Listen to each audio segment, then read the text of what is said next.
429. Yesterday, you guys started with the case study, and we're going to continue to go back to that case study. And on page 429, there are some questions that also align to that. So I want you and your groups to take a couple of minutes to read through that, share your thoughts, and if you need to add to your questions or make some quick revisions, we'll go ahead and do so, okay? This particular lesson is focusing on constructing explanations, and we're looking at the lymphatic system along with the immune system. The students have started off with a case study, and they're going to use as like their background, their focal point to help guide them through this process. Anybody want to go ahead and start us off by kind of recapping yesterday's part? Go ahead. So basically, we had a case study that this man was working on his truck. But he got very ill. He started getting stressed. He started getting a sore throat and headache. And what we thought was that the main reason was due to the exposure of chemicals, because he'd been working with a lot of chemicals while working on his truck, and he also been leaving the truck running. So he had a lot of carbon monoxide going through his body. So yeah, that's what we're mainly talking about. And I think this relates to it because we're talking about the immune system, and I'm pretty sure that carbon monoxide do a big factor with it and with the blood cells, and that's what we're talking about. Okay, excellent. And so that ties back to your priority question, right? Yeah. Will you tell us your priority question again from yesterday? Was how can carbon monoxide affect your immune system? Okay, so we're looking at the effects of immune system of carbon dioxide on the immune system, okay? And so several of you had some questions that were also tied to that from yesterday. So today we're going to move forward. And what we're going to look at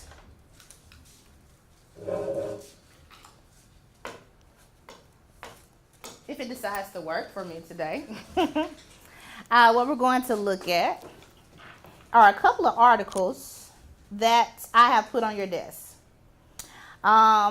So each person in your group is going to have one article that they're going to read over and report back to the group the information from the article, okay? These articles are going to kind of help you in creating your explanations.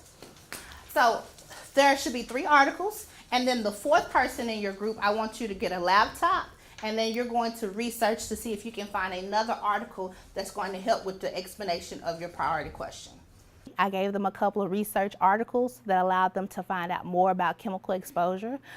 Some of them were scientifically based, some studies that people have already did research about so that they could see the effects of different chemicals that that people were exposed to. Are you finding anything in the article so far that hints towards some of the chemicals that he might be handling?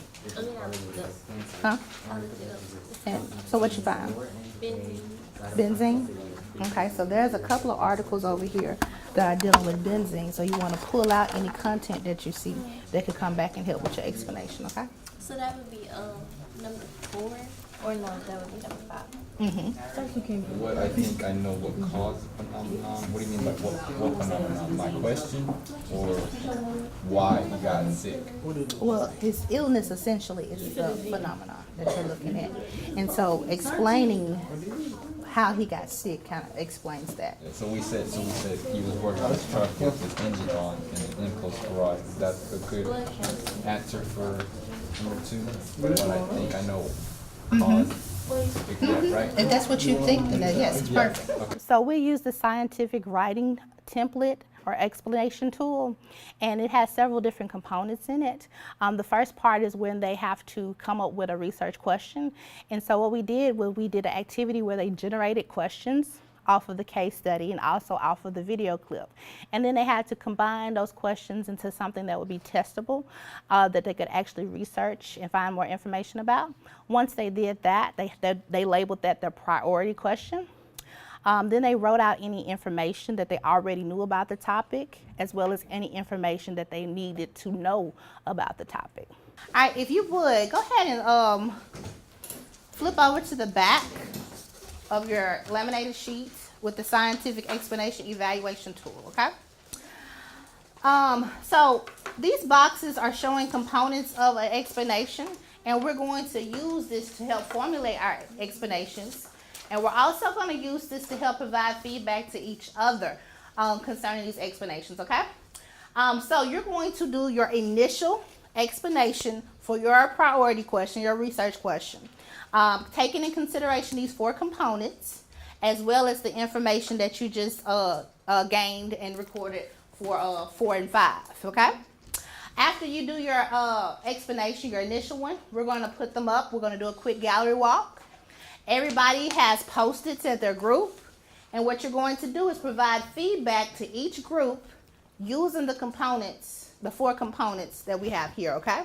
So if they're missing a component, or if there's an area that they could strengthen, or if there's a question that comes up, you and your group members will write on the Post-it that you have at your group, and all of you have different colors. If you need more of them, I'll give them to you.